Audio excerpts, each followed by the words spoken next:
एक बहुत प्रिय प्रसंग है मेरा। स्वामी श्री हरिदास जी महाराज जब वृंदावन में विराजते थे, बिहारी जी प्रकट हुए कुछ महीने हुए थे बिहारी जी को। अब तो कितने 500 वर्ष हो गए, 500 वर्ष के आसपास हो गए बिहारी जी। अभी बिहार पंचमी गई है। श्री कुंज बिहारी प्रकट हुए, निधिवन में विराजते थे, तो महाराज धीरे धीरे दशों दिशाओं में हवा की तरह बात फैल गई कि श्री वृंदावन में स्वामी श्री हरिदास जी के प्रभाव से और उनके भजन के प्रताप से ठाकुर जी स्वयं प्रकट हुए हैं। बड़े सुंदर ठाकुर जी हैं। सब दर्शन करने के लिए आते थे। लाहौर के एक सेठ को पता चला कि श्रीधाम वृंदावन में कुंज बिहारी प्रकट हुए हैं। कुंज बिहारी को अर्पित करने के लिए उस सेठ ने खस का इत्र मंगवाया। हमारे बिहारी जी को इत्र की सेवा बड़ी प्रिय है। और अभी गर्मियों के समय में तो चोबा, खस जो बनता है ना, उसका जो गाढ़ापन होता है उसको चोबा कहते हैं। वो बिल्कुल ऐसा तार जैसा होता है, वो लगाते हैं बिहारी जी। माथे पे लगाएंगे, ठोड़ी पे लगाएंगे, अंग पे तो खूब मालिश करवाते हैं बिहारी जी इत्र की।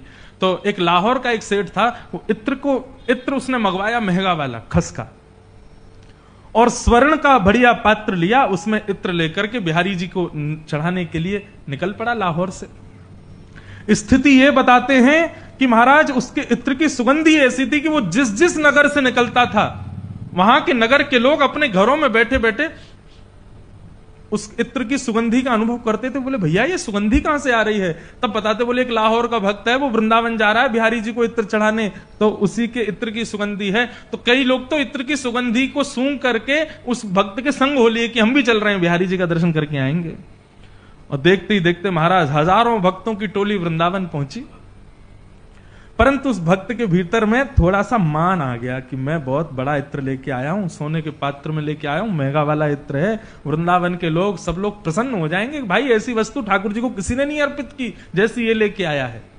जैसे निधिवन राज में उसने प्रवेश किया, ठाकुर जी राजभोग अरोग रहे थे, कपाट लगे हुए थे।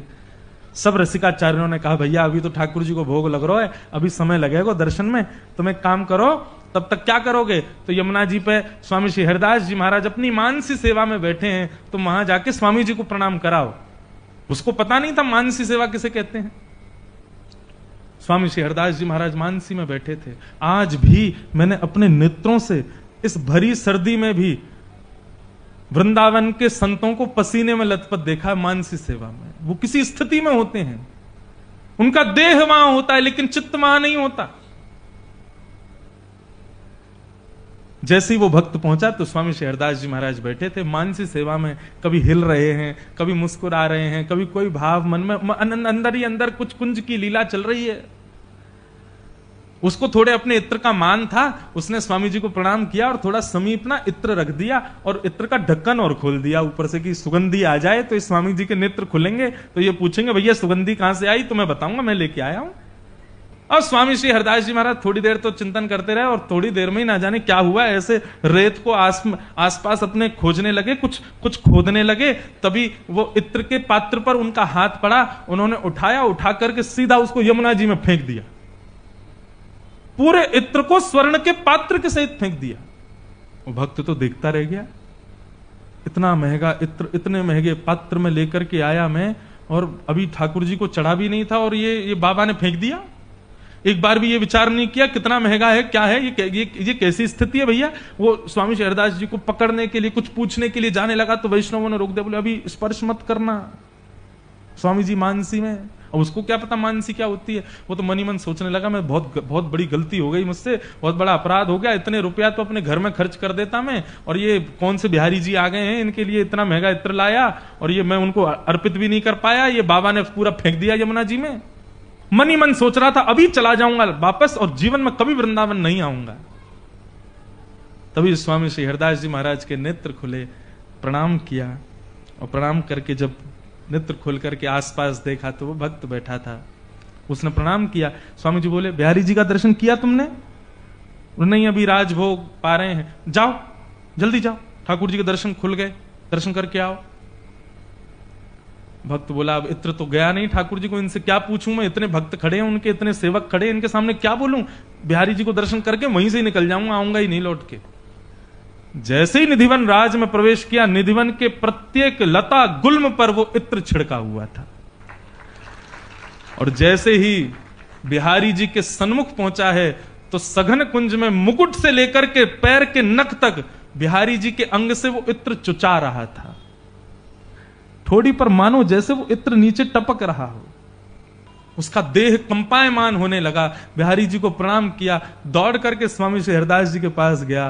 बोले मैं आपकी लीला समझ नहीं पाया, आपने मेरे इत्र को यमुना जी में प्रवाहित कर दिया, यमुना जी में फेंक दिया, तो फिर निधिवन में वो इत्र ठाकुर जी को कैसे पहुंचा? वहां की सघन कुंज लताओं पर इत्र की बूंद क्यों है? वो सुगंध से क्यों सुगंधित हो गया पूरा निधिवन? जब इत्र आपने यमुना जी में फेंका तो वहां क्यों पहुंच गया वो? मुझे बताइए भगवान, नहीं तो पागल हो जाऊंगा मैं।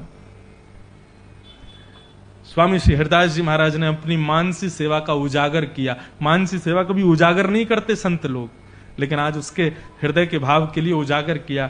बोले अरे लाला, तो कहा बताऊं, मानसी में आज श्यामा श्याम दोनों होरी खेल रहे तो श्री किशोरी जी के पक्ष को मैं हतो। इतने में ही लाला ने जोर की पिचकारी मारी किशोरी जी पे। सो किशोरी जी पूरी रंग गई। सो मोसो बोली, सखी सुन, ऐसा चटक रंग लेके आ कि या कार्य को और कारो कर दूं। तभी मैं खोजवे के काजे निकलो कि भैया कहीं कोई चटक रंग मेरे। इतने में ही तेरे द्वारा अर्पित वो इत्र मेरे हाथ में आ गयो। मैंने किशोरी जी को दे दिया और किशोरी जी ने श्याम सुंदर पे फेंक दियो और ठाकुर जी को अर्पित है गयो।